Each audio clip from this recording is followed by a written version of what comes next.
Rajesh the Mighty was a name to be feared in the city of Palmyra. The ancient genie terrorized the city for months.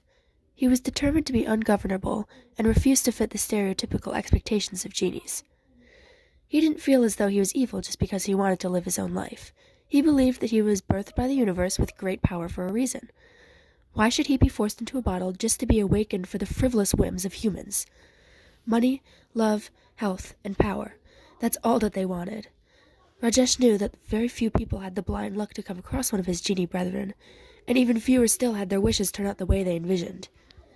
Even when a genie would grant 3 wishes that were meant to better the life of a human, the human would often become even more greedy and unsatisfied, or be disappointed by the outcome of the wishes. Some of the more rude humans would be slighted by the genies themselves in quiet rebellion. The genies would find some small loophole or a misspoken word to use to turn the wish entirely around on the human. Rajesh was not so quiet in his outrage. Currently, he was trapped, or rather his consciousness was. All of his power was contained to one small lamp, just waiting to be unleashed. The universe had told him stories since his creation, stories of his brethren and his purpose in the world.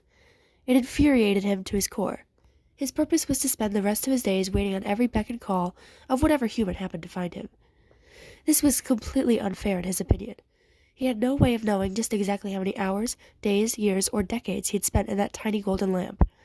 But he vowed to make some sort of change for himself the moment he got out. That day was the beginning of everything for him. It starts with greed. Most human things do. People have the desire for more things, more money, more exotic products. Many people make their living off of this, including a traveling merchant named Ahmad. Ahmad was a normal man of no notability. He traveled many months out of the year, selling his ware and collecting new products. All to turn a substantial profit, of course. But that was just the way being a merchant worked. One day, while Ahmad was out walking in the desert, he tripped over a hard lump in the sand and stubbed his toe. This angered him greatly, so after hopping around in pain like a fool for a minute, he turned around and kicked the clump with all of his might. He expected it to be some sort of rock crusted into the sand, but instead he dislodged something far more dangerous. He wouldn't have thought anything of it if he didn't spot a sparkling gleam reflecting in the sun. Out of curiosity, he lowered to his knees and fought to remove the object from the terrain. What he pulled out was a very crusty lamp, but underneath the caked-on grime was gold. Could he possibly be so fortunate as to stumble upon a golden lamp? In pure excitement, he began furiously rubbing the sand off the surface of the lamp. After a moment, a low noise started rumbling. The lamp rattled and shook out of Ahmad's hands, and smoke began pouring out of the spout. The poor man couldn't have had worse luck. He thought it would be the best day of his life, but was unfortunately sorely wrong. The genie within the lamp had been released at last. The smoke continued to billow outside of the lamp, taking on a more solid form by the second. He continued to grow, and Ahmad fell backwards. The genie's features became more clear with more time. He was a mix of purple and blue, and looked to be like mottled clouds wrapped up in some invisible barrier that gave him his shape. He had large biceps and piercing eyes, hard set under angry eyebrows. After he had fully formed into his temporary physical body, Rajesh flexed his arms and fingers, adjusting to his new environment. His size was 3 times that of the man. It was safe to say that no wishes had been granted that day. Instead, Rajesh left the man in a terrified stupor to go to the inner city. People cowered in fear as he went by. It wasn't every day you saw an almighty genie roaming the dusty streets. Once he had reached the town square, the whole population of Palmyra was following. Most people were fighting to catch a glimpse, some just being pulled along with the crowd. The genie stopped in the plaza and looked around at the congregation. He enjoyed seeing the confused looks on their faces. They all had no idea what to do, as the genie had never done something unusual and slightly terrifying as this. "My people," his voice boomed across the crowd. "My name is Rajesh, Rajesh the Mighty. Finally freed from my golden prison, I can now realize my uninterrupted reign of this land. The magic that I hold far outreaches anything you may dream of, and anyone who disobeys me will be punished."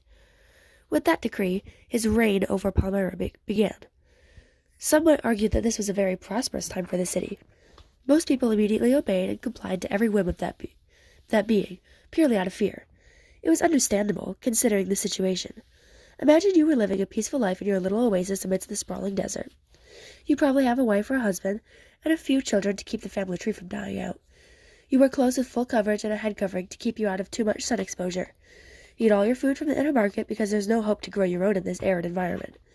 You probably don't bathe as much as you should if we're being honest here. You work whatever job is suited to your skill set, and you have a humble way of living. Palmyra was no economic hub of any sorts. It served as a sort of way station for the traveling merchants that would make the treacherous trek across the desert. It's a peaceful way of living, all things considered. Now, imagine you were living your perfectly average life, and a mythic being with power that could wipe out everything you know and love suddenly appears and seems to be not following the normal genie routine. Kind of frightening, isn't it? Rajesh relished in the authority he had over the humans. Sure, he could technically turn them all into whatever he wanted with the snap of his fingers. However, there was something much more satisfying about scaring the humans into submission while knowing they still had free will. It gave them a taste of what he was expected to do for the rest of eternity. The humans could then see how it feels to be a servant to someone who didn't do anything to deserve it. The genie would roam the city at all hours of the day, monitoring his subjects and making sure they were performing at maximum efficiency. He wanted to grow enough wealth and a strong enough army to travel and take over neighboring cities. It was like a game to him. The people were all his little pawns in some big game of risk. Watching them toil away was reward enough in his own eyes, though. It didn't take long for some unrest to form in the way of a rebellion against him. The people didn't want to live like this anymore.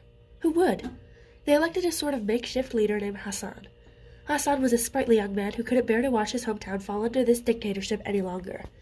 He devised a plan that would hopefully free the people from the wretched Rajesh.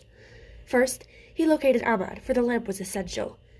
It would be stupid to think that any man could use the brute force to overcome the genie. Hassan wasn't stupid. He needed to be smart about this. After getting Ahmad to hand over the lamp that started it all, using the gentle persuasion of a few silver coins, and also a black eye and bloody nose, Hassan brought together the rebellion forces. They needed to lure Rajesh to an area where he would be so distracted that Hassan would get him back into the lamp and store the genie somewhere where he would never be let out again. To do this, it was decided that a group of people would go around proclaiming to be the new leaders of Palmyra. Rajesh's ego was large enough that he wouldn't let the rebels go unnoticed. It all worked according to plan on the day they decided to act. Rajesh was lured to an open area by 3 men who were challenging his authority. Everything was perfect, until the genie became violent. "How dare you mortals challenge me with these lies? You think you 3 little henchmen can trick me into following along with whatever your plan is? Nonsense. Bring me your leader at once, or I'll kill all of you insolent creatures right here." Hassan knew he had to act now. He couldn't bear to let his friends die because he was too cowardly to stand up. He slipped the lamp into a deep pocket of his pants and forced his way through the crowd up to the genie. "It is I that you were looking for. Do not hurt my men. They've done nothing wrong." Rajesh let out a bellowing laugh. It was clear that he didn't care about Hassan's pleading in the slightest. Storm clouds suddenly swirled overhead as Rajesh raised one of his arms towards the sky. It looked as if he was going to call on a lightning bolt to strike down the rebel right there. Hassan knew he had to act quickly. There was no way to outrun or fight this, but he still had the lamp. Without doing anything, he would die, so he made one last-ditch effort to save himself. He reached into his pocket to grab the lamp and began rubbing the side. "I wish you would go back to where you came from and never return." Lightning cracked down from the darkened sky. Rajesh whipped his head down and froze. The lightning struck the genie and exploded in gold-glowing cracks within him. His cloudy body began to turn dark and black. His body swirled and shrunk as it was being sucked back down into the lamp that Hassan was managing to hold. Rajesh clawed at the ground, trying to save himself from the eternal punishment that was always meant to be. His face was black with rage as his body was uncontrollably spiraling right into the lamp. But it was too late. The damage was done and his fate was sealed. After a few more seconds of struggling, there was nothing left of Rajesh the Mighty, except for a scuffed golden lamp and a storm that was already clearing up. Everyone in the area looked at Hassan in wonder. The man himself was speechless. The city of Palmyra was free to continue on without the evil spirit looming overhead, and Rajesh was confined to his golden prison for all of eternity, never to see the light of day again.